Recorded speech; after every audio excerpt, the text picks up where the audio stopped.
Hello guys, வணக்கம். This is Anbuseelan. இன்னைக்கு நம்ம என்ன பார்க்க போகிறோம் அப்படின்னா, நம்மளிடையே நிறையா ஸ்ட்ராட்டஜி இருக்கும். இந்த நாளில் பொறுத்த மட்டும் நம்ம நிறையா வீடியோஸ் பார்க்குறோம்.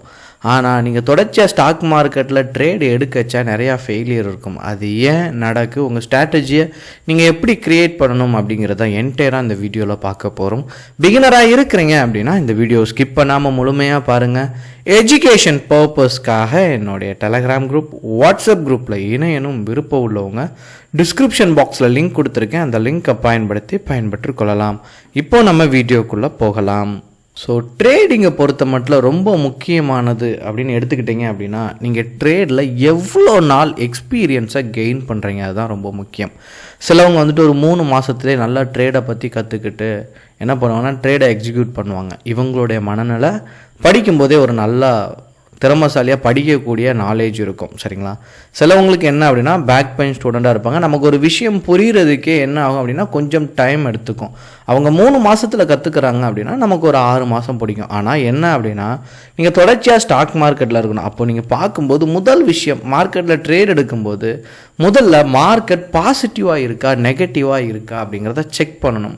அதாவது இன்றைக்கி நீங்கள் பார்த்தீங்க அப்படின்னா Nifty 50யும் Next 50யும் இந்த மாதிரி பர்சன்டேஜ் வைஸ், சரிங்களா, பார்க்கச்சா ஒன்று பாசிட்டிவ் ஒன்று நெகட்டிவ். இப்போ என்ன அப்படின்னா மார்க்கெட்டே கொஞ்சம் கொலாப்ஸாக இருக்குது.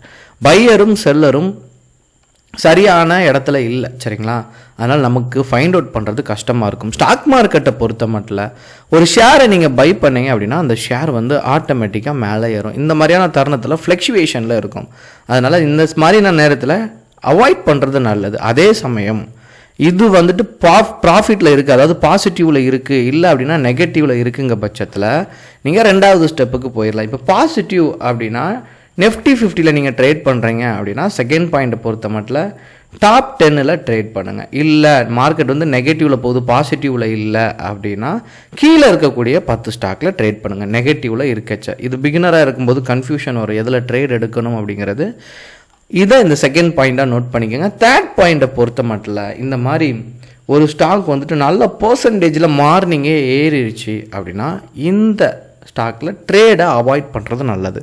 அதாவது இன்றைக்கி வந்து ஒரு 400 மீட்டர் ரேஸ் இருக்குது அப்படின்னா இந்த 400 மீட்டரை நீங்கள் கடக்கணும் அப்படின்னா மேபி உங்களுக்கு ஒரு 50 செகண்ட் ஆகுது அப்படின்னா, ஒரு 54 செகண்ட் கிட்ட ஆகுது அப்படின்னா நீங்கள் அதை டெய்லி ப்ராக்டிஸ் பண்ணுறீங்க. நீங்கள் அந்த இடத்த ரீச் ஆனோன்னு உங்களுக்கு அடுத்து என்ன தேவைப்படும் அப்படின்னா ரிலாக்ஸேஷனுக்காக என்ன பண்ணுவீங்க, ஒரே இடத்துல கொஞ்சம் நேரம் உட்காந்துட்டு தான் நீங்கள் என்ன பண்ணுவீங்க, எந்திரிச்சு உங்கள் அடுத்த வேலையை பார்க்க ஆரம்பிப்பீங்க. அதே மாதிரி தான் ஸ்டாக் மார்க்கெட்டை நல்ல பர்சன்டேஜில் மார்க்கெட் மூவ் ஆயிடுச்சு அப்படின்னா அந்த இடத்துல சின்ன ஃப்ளக்சுவேஷன் இருந்துகிட்டே இருக்கும். ஒன்று டவுன்ஃபாலாக ஆகும், இல்லை அப்படின்னா அந்த இடத்துல ஃப்ளக்சுவேட் ஆகிட்டே இருக்கும், நல்ல மூவ்மெண்ட் இருக்காது. அதனால் பர்சன்டேஜ் சரியாக இல்லை அப்படின்னா ட்ரேடை அவாய்ட் பண்ணுறது. அதாவது அதிகமாக இருந்துச்சு அப்படின்னா ட்ரேடை அவாய்ட் பண்ணுறது நல்லது. கம்மியாக இருக்கிற பர்சன்டேஜில் ட்ரேட் பண்ணும்போது ஒரு ஸ்கேல்பிங் பண்ணுறது ஈஸியாக இருக்கும். சரிங்களா?